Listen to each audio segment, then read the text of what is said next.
Tonight on CFTK-TV, Canada is set to see a shortage of cars in the near future. A good portion of businesses find their hands tied with cybersecurity hackers. And how can we prepare best for safety this upcoming Halloween? Northwest BC's only television news team. We are CFTK-TV News. Hello, I'm Damian Smith, and thank you for joining us here on CFTK-TV. Well, with Halloween right around the corner, it's time to start getting in character and also time to start considering holiday safety. Jayleen Matthews from CFTK sat down with Steve Little from Bounce Radio to talk safety in the season of ghosts, ghouls, and witches. I've got Steve Little from Bounce Radio here in the studio with me to talk about Halloween safety. Steve, what are your best tips for Halloween safety this year? Well, I think to start with, when you get off work on Thursday, if you're driving home, make sure that you watch for the kids on the road. Of course, with Halloween, the younger kids get so excited and they're in their costumes. And a lot of times as it starts to get dark, you have to really watch them crossing the street and that sort of stuff. I think the other safety tip, parents, is one, make sure that you go out with your kids.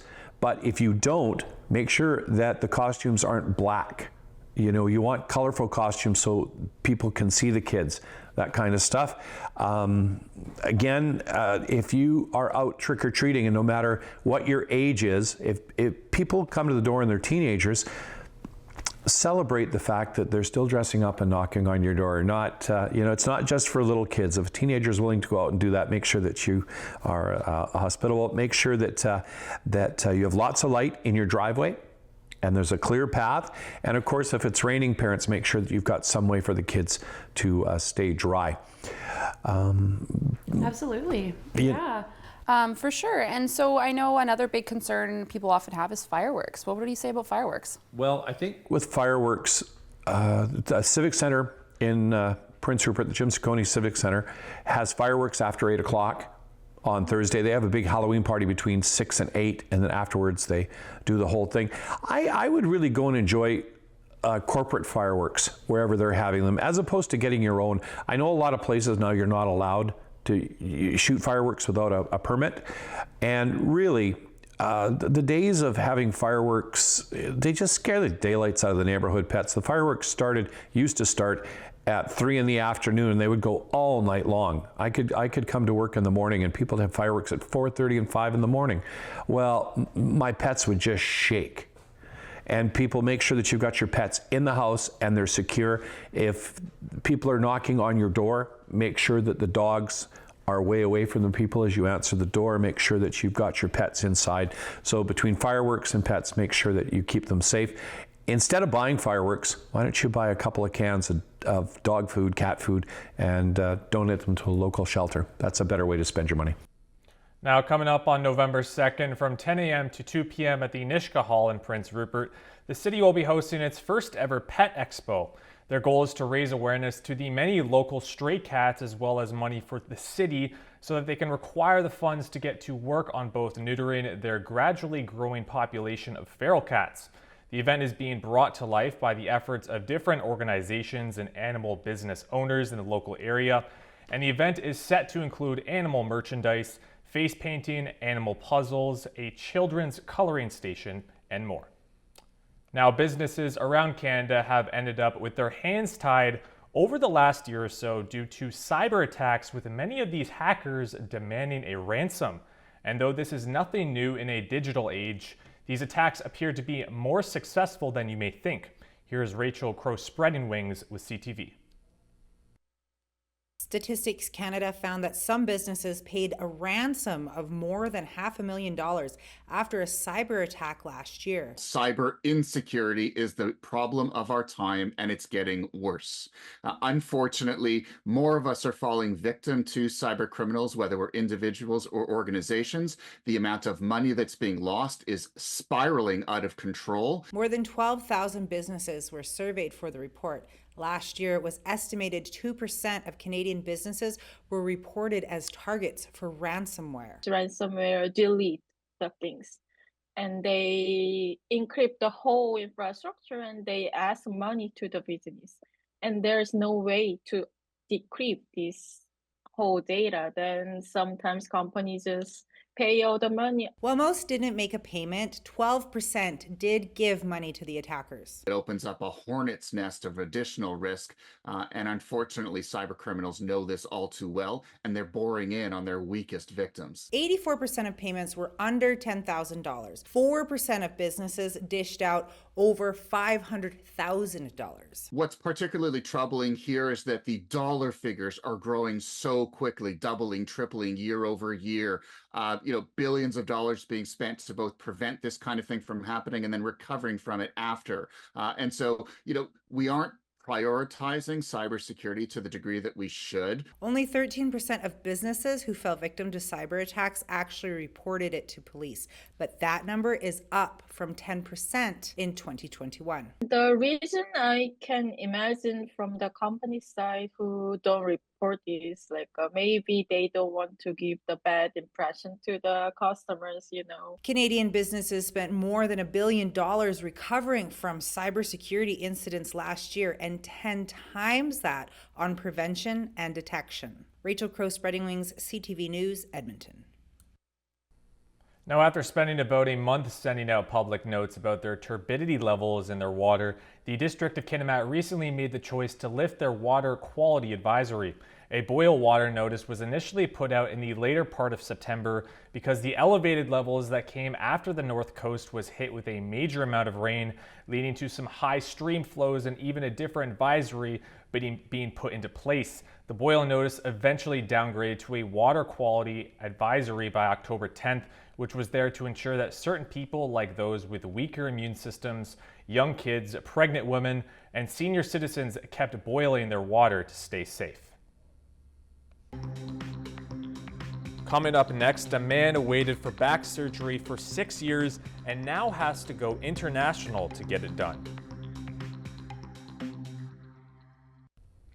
Welcome back. Well, vote counting is set to continue today in BC's nail-biter election after weekend counts failed to produce a winner. Elections BC says that the party standings have changed since the October 19th vote that saw the New Democrats leading in 46 ridings, the BC Conservatives with 45, and the Greens with 2 elected members.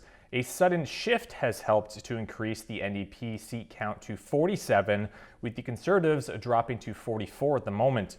Elections BC started counting crucial absentee ballots today, with the closest riding in the province being Surrey-Guildford, where the NDP are ahead of the Conservatives by 18 votes.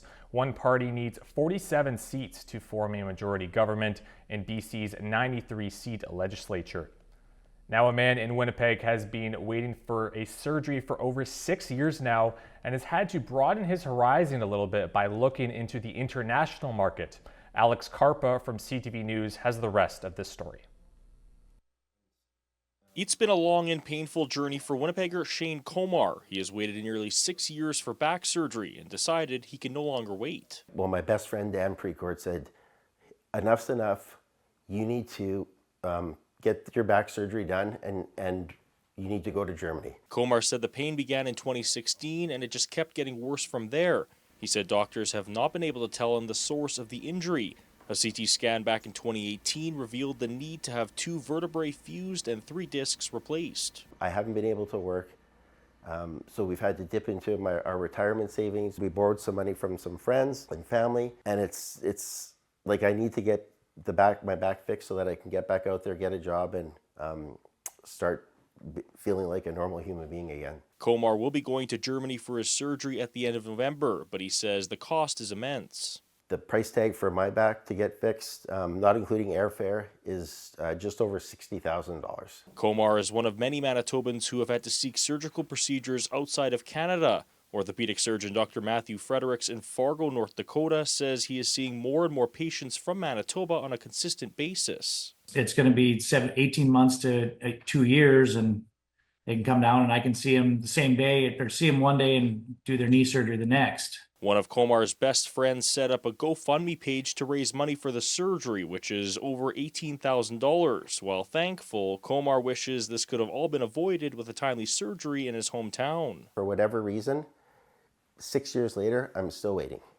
So it's very frustrating. A spokesperson for Manitoba's health minister told CTV News that they have been in contact with Comar and have directed Shared Health and the surgical team to follow up with him to provide an update. Alex Carpa, CTV News, Winnipeg. Now turning to tonight's forecast in Prince Rupert and the surrounding areas. It should be partially cloudy tonight with a low of +5 degrees. The Terrace and Kitimat region should see mainly cloudy conditions tonight with a 60% chance of showers overnight, and there will be a low of +2. In the Bulkley Valley and Lakes District, it should be pretty clear with a few clouds in there. However, with a low of -9. And now on to your weekly weather forecast. Prince Rupert should see a high of 11 degrees on Wednesday with showers taking place that day, then a slight dip to 7 and 8 degrees for the rest of the week. The low will be 2 degrees on Wednesday night. The Terrace and Kitimat region will be up and down slightly this week with rain up until Thursday, followed by some potential snow on Friday. And the high will be Wednesday at 7 degrees and the low will be 1 degree on Thursday night. And the Bulkley Valley could see some snow on Wednesday with the high of 6 degrees with a pretty sunny week in total, and the low will be -9 tonight. And now on to your Northwest Roadside Report. Highway 16 sees fog patches from Walcott to Sheraton, construction in Burns Lake, limited visibility from Sheraton to Prince George, utility work in Fraser Lake, as well as utility work and maintenance in Vanderhoof. Highway 37 sees roadside brushing in slippery sections north of Misiad Junction. Highway 118 has fog patches north of Topley, and the Nishka Highway has construction west of New-Ayanch, as well as slippery sections south of New-Ayanch. And these are what the cameras were looking like around the Northwest.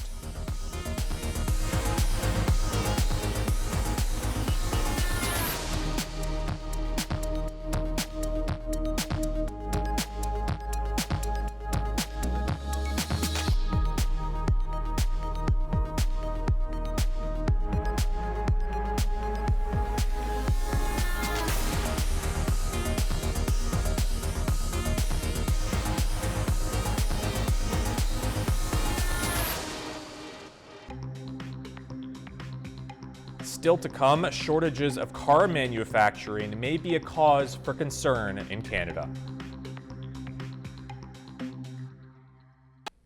Well, it's a story not too far in the rearview mirror where Canada is now expecting an upcoming shortage from car manufacturers, and it may be a good time as well for Canadians to purchase a vehicle. Here's Paul Hollingsworth from CTV with an update. Based on first appearances, this is a good time to be selling cars for a living. There's a ton of cars for sale. The lots are full. The new car lots are full. This used car lot is jammed. I'm very brand loyal, so it comes to what I'm looking for is very specific. There are plenty of choices for patient shoppers. However, bad news could soon be on the way. Canada's used car market is bracing for another vehicle inventory shortage. During COVID, there were supply issues with new cars and less vehicles were available and sold. So that means when you have less new vehicles, you have less used vehicles that are coming to the market. The COVID years represented a dark era for car sales. A lack of new vehicles coming off the assembly line was only part of the problem. The rental car companies that feed a lot of the auction houses in Canada and the US were down on inventory because they were running their vehicles 2 to 3, 4 times longer. Post-pandemic, consumers are also changing their spending habits. Instead of choosing a used car, they are exploring other options. We have a large percentage of the market that are payment buyers. So with the return to leasing, we are finding people going, well, you know what, maybe I will just go ahead and lease that new car. Many drivers are signing long-term leasing agreements. Which means more people are holding on to their new vehicles and there are less vehicles again coming to the used market. These concerns about a possible inventory slowdown impacting the used car industry come at a time when these cars are already more expensive than ever before. 5 years ago, the average cost for a used car in Canada was almost $19,000. Now that price tag has nearly doubled. There is some good news. In recent months, used car prices have slightly dipped. If you see a vehicle that you like and the price is right, you're probably better off buying that vehicle now and just having that peace of mind. If not, you could be forced to pay more in the near future because fewer cars could be available. Paul Hollingsworth, CTV News, Halifax. And we now have an update about the looming U.S. election, which is now only 8 days away, and all eyes will be on both candidates as they both make their final push to obtain the American vote. Here's Perry Russum from ABC News. The Trump campaign distancing itself from comedian Tony Hinchcliffe after saying this about Puerto Rico at a Trump rally in New York's Madison Square Garden last night. I don't know if you guys know this, but there's literally a floating island of garbage in the middle of the ocean right now. Yeah, I think it's called Puerto Rico. The campaign says this joke does not reflect the views of President Trump or the campaign. Former President Trump taking the stage, painting the country as a failing nation, though government data says otherwise. Trump also unveiling a new tax credit proposal. And I'm announcing a new policy today that I will support a tax credit for family caregivers who take care of a parent or a loved one. It's about time that they were recognized, right? Vice President Kamala Harris proposing a similar plan weeks ago. Harris with a rally in Philadelphia.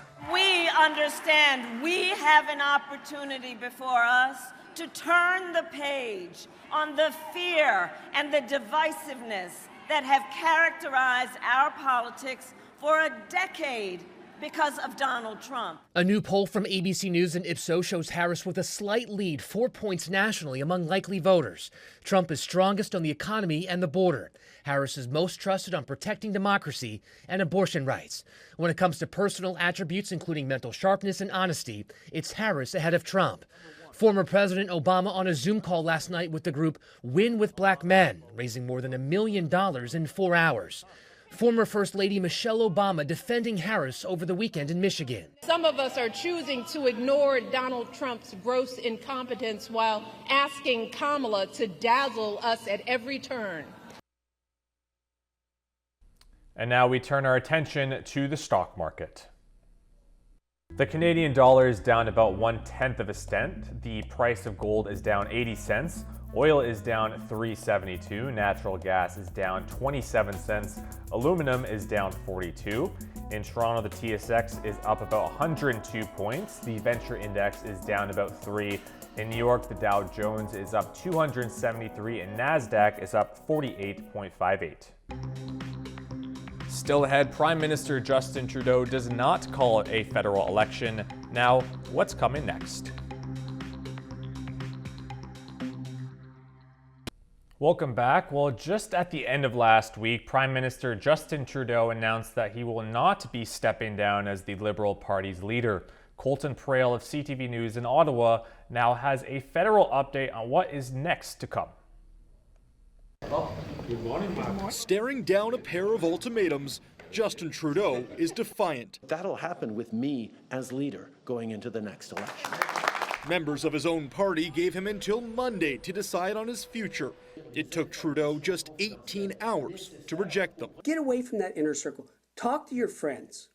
Talk to your colleagues and really get a good read of the country and do the right thing. Some big-name Liberals questioned the decision. If it were me, I would be leaving simply because 10 years, I think, is a natural life expectancy. Others warn it could make matters worse. His own confidence, which used to be, I think, a strength, has now perhaps become a liability because people are saying, look, what else do we have to tell you? The splinter group of over 24 MPs hasn't announced a clear plan if Trudeau doesn't step down. One told CTV's Question Period they want to continue the internal challenge. I think a secret ballot is something that would be wanted. I think that would solve it once and for all. Meanwhile, the Liberals risk losing a potential ally this week. The Bloc's deadline to pass changes to old age security payments and supply management is Tuesday. and unlikely to be met. Yves-François Blanchet has threatened to try to bring down the government in future confidence votes if they don't. It would leave the NDP as the only party to keep government going. For the most part, they've got more to gain in this parliament than they would in a Conservative parliament. The NDP say they won't bring forward a confidence motion given the opportunity, but the Conservatives do plan to force a vote to topple government. The only problem, the House of Commons is still paralyzed, now heading into week 4 of a debate over a green tech fund. With Halloween only a couple of days away, it's time for creativity to shine for those who celebrate it. And for some, they managed to not only make the costumes for certain characters, but also in the worlds around them. Adam Sawatsky from CTV has more. For decades, it was almost like Deborah Briggs was working in black and white. It's just it's a mundane job, the doldrums. There was certainly no opportunity for creativity until, like Dorothy waking up in the world of Oz, Deborah retired. Oh, it's been just liberating. But instead of following a yellow brick road, this empty nester started turning one of her kids' rooms into a space for her previously unexpressed creativity. It's a joy to be able to do that. When Deborah's not making up for lost time by transforming ordinary wool into extraordinary animals, she's turning thrift store finds and custom creations into one-of-a-kind Halloween displays. All the girls in the front you'll see are made from shower curtains and bath towels. Well, this structure was repurposed after a neighbor was set to discard it during a recent reno. It's now the house that landed on the witch. And not just any witch, you likely already guessed, but the Wicked Witch of the East. It doesn't have to be lots of blood and guts and gore. Everything is a story for me. And the story that Deborah's telling in her front yard this Halloween is about a girl named Dorothy with a dog called Toto who gets sucked up by a cyclone, dropped down in a magical world, and befriended by a trio of now classic characters. Okay, so here we have the Tin Man, this is the Lion. And this, the Scarecrow.